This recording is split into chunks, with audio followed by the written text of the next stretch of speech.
Hey, Jacques. Hey, Ivan, good to see you. And everybody else who's listening. My name is Jacques Eistock, and I actually lead the sales, pre-sales, and post-sales for a number of our Tanzu data products, but most importantly, Tanzu Greenplum. And my name is Ivan Novick, and I lead the product management team for Tanzu Greenplum. Awesome. So today we're going to talk about, and as you know, Ivan, right? We've got a number of customers across every vertical. We're really big in a couple of them, but like 34 countries. 34 countries. Again, financial, retail, internet, etc. Today we were going to talk about two large manufacturing organizations, like literally right in the heartland of America. Again, as you said, 34 different countries. We have manufacturing organizations all over the place using Greenplum, but we had two that are very recent. One that I think you spend more time with, and another one that probably I spend a little bit more time with, but both in the direct-to-consumer manufacturing. Yeah. And I think what draws me about these manufacturing companies is that there's a tremendous amount of data when it comes into running a $100 billion manufacturing company, right? You've got all of the inventory, you've got supply chain, you've got marketing, you've got retail-oriented data, and then, of course, the IoT data, the manufacturing floor data. It's just tremendous amounts of data. Yep, and it's funny too. What strikes me is how different each organization is, right? So obviously, one of the value props is that Greenplum can literally run anywhere. And for some of our manufacturers, we actually see them run Greenplum not only on the physical next to where they're manufacturing, but also up at executive corporate land to aggregate all of that data together. Yeah. And Greenplum is a great fit for that. Yeah, I mean, I've seen some of the data models. When you look at the data models, it's all connected, right? That you can see a diagram of the data model, and you see the thousands and thousands of tables and the relationships, the links, and you just see this cluster. So you can't create small little databases. It's one massive database where everything's connected to everything. Truly, the epitome of like the single source of truth for an organization like manufacturing. Right, for which it implies that uptime is absolutely critical, right? That they don't expect any amount of downtime and scale. I mean, these customers have user populations in tens of thousands of users that need to query the same database. Totally, and speed, right? I mean, like for some of these, when you mentioned it for IoT, for example, we need to move at the speed of the world, not at any kind of legacy batch-oriented kind of performance, right? So let's start with your customer. What do you think is one of the most interesting things about your customer and how they came about Greenplum and whatnot? So, I always like to start this conversation with this particular customer stumbled upon Greenplum on their own. And again, it sort of shows the power of open source Greenplum. And as they began to use it, and of course, you and I went to visit them, one of the best quotes I've ever heard was us standing around. I think at this particular customer, we were eating some delicious barbecue, as a matter of fact. And we asked the leadership around the table, so tell us, folks, as you were deciding how to move away from a legacy, expensive, proprietary system, how did you stumble upon Greenplum? And I believe the answer, I'm going to paraphrase it a little bit, but the answer was something along the lines of like, you guys have got to be kidding me, right? Go ahead and open up a browser and Google for open source, massively parallel data warehouse. And there's only one option, literally only one option, and that's Greenplum. And we all actually smiled, laughed, and moved up. And have they been successful? They have been successful. In fact, I would say this was one of the quickest migrations from, in this case, it happened to be Teradata, over to Greenplum that I've seen in literally probably the last 4 or 5 years. They put all of their efforts behind it, and they were able to successfully run in parallel for a period of time before ultimately getting a picture of shutting off that legacy system, which again is fantastic. And that system has been running for years, right? So you're talking about just oodles and oodles of proprietary code that they had to then migrate into an open source version of it. And to do that at scale, at manufacturing scale, was not an easy endeavor, I don't think, but they were committed to it. They were committed to get off of that expensive system and onto something that would take them into the future. That's awesome. It's a great testament of success. Yes. So the interesting thing about the customer I was working with, for me, was the hardware. So this customer said that, this is, I think, their third generation of hardware systems they use for Greenplum. And they really learned, the different, which hardware performs well, et cetera.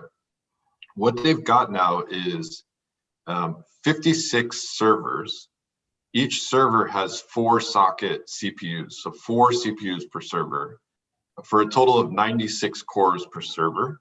So in total, it's something like 56 times 96 physical cores, which is well over 5,000 physical cores, over 10,000 cores if you include hyperthreading.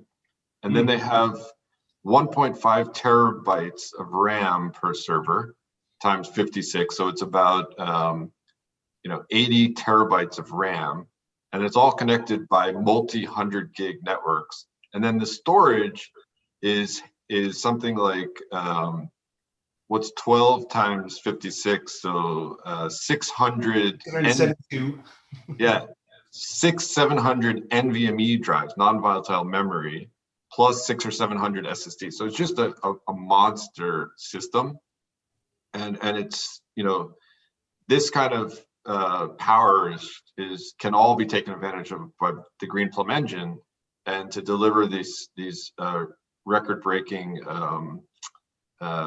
performance. Totally. So, yeah. But now I have to ask you, because the world is probably asking. So that's all fine and good. Greenplum on this bare metal hardware is super fast. But why didn't this customer decide to go to the cloud in order to do the same thing? These two particular customers, well, both of these customers, I believe, have actually owned their own data centers.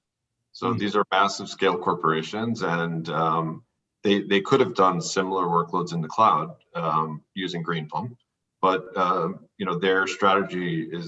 their particular strategies are to own their own buildings, they own their own facilities, and they have their own gear. So that's why. So it's nothing about it wouldn't have worked or whatnot, but they have people who, and actually, to be honest, in manufacturing sector, I think that's a little bit common. Yeah. So, some of these massive scale companies, they just tend to own their own facilities. For sure. And I actually think, it is worth saying that for any organization that isn't really a startup or hasn't, basically started in the last 5 years, which would be some of these massive manufacturing organizations, they're all going to have data center footprint. And now you have to start weighing the cost. So you throw performance over to the side for a moment, because Greenplum is going to take advantage of whatever infrastructure you put it on. So it can literally be as fast as the infrastructure you want to deploy it on. But you move that to the side. If you look at pure just cost, you have a one-time event in a data center you already own with internet and power and redundancy and the whole 9 yards. From a cost perspective, it just makes sense for a lot of organizations. Right. Well, and since you mentioned the cloud, we did release a very important feature in the last couple of years, which was an improvement to our network interconnect. So we actually put a interconnect proxy into each of the micro engines or each of the segments of Greenplum, which helps to avoid network chattiness. And that really helped us in some of the cloud environments to have a really quiet network traffic. It still has high bandwidth, but it's not chatty. For sure. And so we've seen that we can really run at CPU speed. So once you get to CPU speed, right, the CPUs are the same, whether you're on the cloud or the prem, right? Yep. Everybody's buying x86, 64 CPUs. If you can get your IO to not be the bottleneck and you're running at CPU speed, then you're getting equivalent performance pound for pound, whether you're in any cloud environment, virtual or bare metal. 100% agree. And that feature you're talking about really helped, ironically, another manufacturing organization in Europe who was already deployed in Azure and looking to continue to scale. Yeah, you're right. You're right. That's a manufacturing company as well. And in fact, that was also a migration, but from a different competitor, from Oracle. Correct. And they did a full-on switch over and have been in production in the cloud, running their system at scale. So all of these things, they're all viable options. For sure. And again, it just showcases the power that you have when you take an open source project like Postgres, enhance and extend it to have an open source project like Greenplum, where you can truly have your pick of where you need to deploy it, where the data is, or where your users really want it. Right. And by the way, from these manufacturing providers, there's a couple of key features from Greenplum that I do see them all tending to use. So a lot of them are using our Spark connector. Mm-hmm. So they're doing like these offline calculations or whatnot, and then feeding and streaming the data from Spark into Greenplum. They're also using the Kafka connector. And just this week, we released Apache NiFi connector so that you can orchestrate all the data flows in a graphical format and control it all through Apache NiFi and through Spark and Kafka. Well, and it's funny you mentioned NiFi because the adoption and integration into Greenplum continues to grow. I actually just talked to the Astronomer guys who basically shepherd Apache Airflow, and they just released a connector for Airflow into Greenplum as well. So the community. Which Astronomer guys are you talking about? Astronomer is the organization that basically is behind Apache Airflow. So that's. Okay. I thought because there's another open source Greenplum friends of ours from the European Space Agency that works with Greenplum on the space data. So I thought that's what you meant. I relish the times when we get confused about all of the people that are using Greenplum. Yeah, it's overwhelming at this point, but let's keep building a better and better product and getting it out there. And I think to the picture behind me in your background, the sky's the limit. Oh, I like that. And the other thing that Ivan and I both committed to doing is having these regular conversations on a regular basis so that we can continue to have a conversation with the broader community. So I'm looking forward to that too. Absolutely. So everybody out there, all the green plumbers, keep up the good work. Exactly.